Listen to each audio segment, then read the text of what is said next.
Hey, good day, friends. Hope you're having a wonderful day.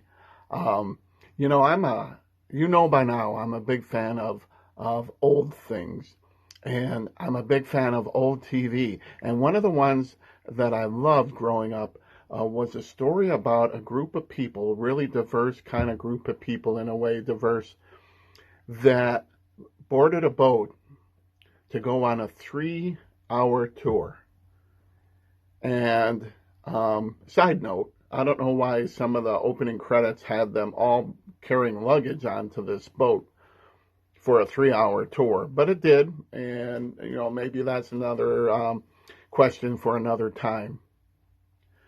But so the characters were diverse in such a way that one was a millionaire and his wife. There was a movie star. There was a professor.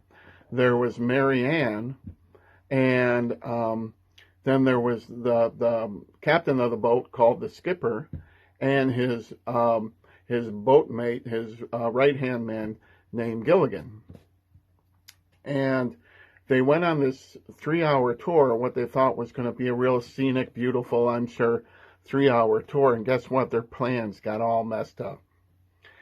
Things happened that they didn't plan for, that they could not envision when they thought about signing up for a 3 hour tour.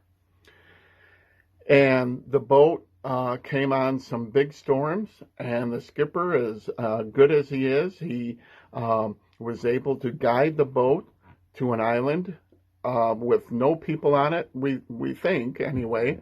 And ironic as it is, it was called Gilligan's Island.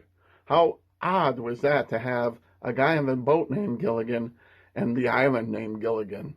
That always blew me away. But so they went out for what they thought was a good, fun few hours, half a day, and life happened, if you will. What happens when life happens to us? And it often does.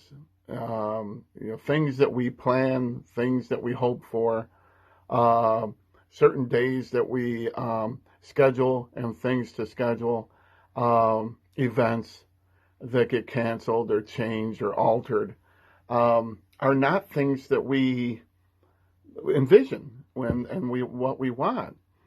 Well, that's where a relationship with God really takes a different kind of level, because I always say that it's easy to trust God when things are going well. Anybody can do that. But when things are a little off course, if you will, and you're being stormed upon, Isaiah 55 talks about the Lord saying, my ways aren't your ways and my thoughts are not your thoughts. And so his plans are going to be different. And we have to trust him. And we have to, during and in that storm, just like the story of going out on the boat, the disciples, and a big storm comes, and they're going, where is Jesus? And they look around, and he's asleep.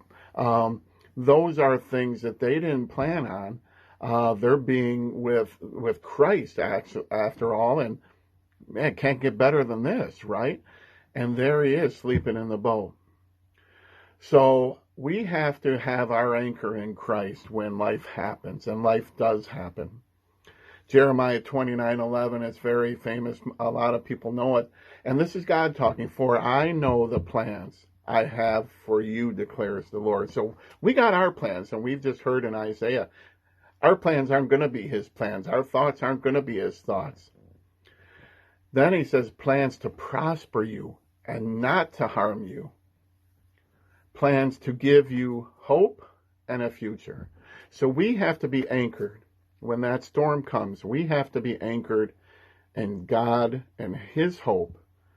And then we knowing that he has plans for us. And those are the plans. So we're going to have storms.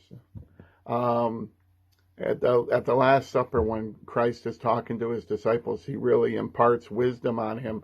And one of those is when he says, in this world, you will have trouble, or you will have tribulation, it says. This is John 16. But then he says, take heart, I have overcome the world. So that's where we place our hope, our trust, not in Gilligan, not in the skipper, not in the boat, and we don't even trust in the storm. We trust in him who's overcome the world. Have a great day, friends.